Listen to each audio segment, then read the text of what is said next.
আজকের অনুগল্প শুভ পরিণয়।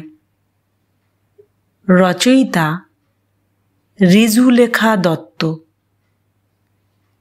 একটা পার্কের বেঞ্চে বসে আছেন অনিমাদি, ব্রজবালা বালিকা বিদ্যালয়ের গণিত শিক্ষিকা অনিমা ধর। আজ তার খুবই আনন্দের দিন, তবুও চোখের জল বাঁধ মানছে না।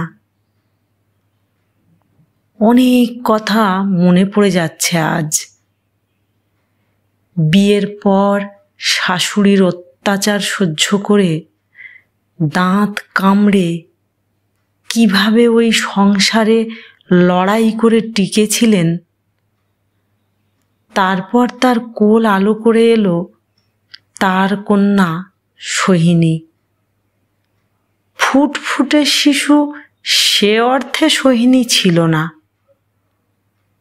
কালো সন্তান, তাও আবার মেয়ে। শাশুড়ির অত্যাচারের মাত্রা বাড়ল। কিভাবে সেই কঠিন পরিস্থিতিতে লড়াই করেছেন ভাবলে আজও গা শিউরে ওঠে।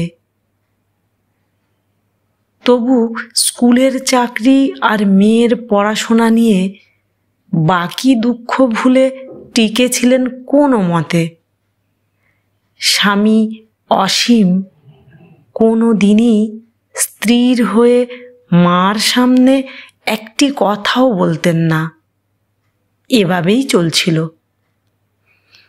কিন্তু সহ্যের বাঁধ ভাঙল একদিন, যেদিন তাড়াতাড়ি বাড়ি ফিরে স্বামীকে অন্যের সাথে নিজের বিছানায় আবিষ্কার করলেন। সেই থেকেই একার লড়াই। মেয়ের হাত ধরে একাই চলেছেন, একা হাতে মেয়েকে মানুষ করেছেন, পই পই করে শিখিয়েছেন ছেলেরা কত খারাপ, কিভাবে মেয়েদের জীবন ওরা নষ্ট করতে পারে।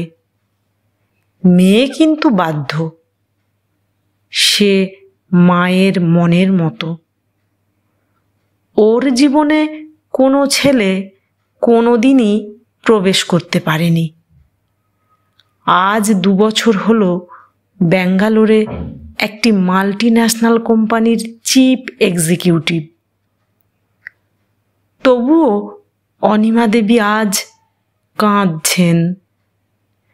মেয়ে সোহিনী আজ বাড়ি এসেছে, সঙ্গে ওর রুম পার্টনার মঞ্জু, ইউপির মেয়ে।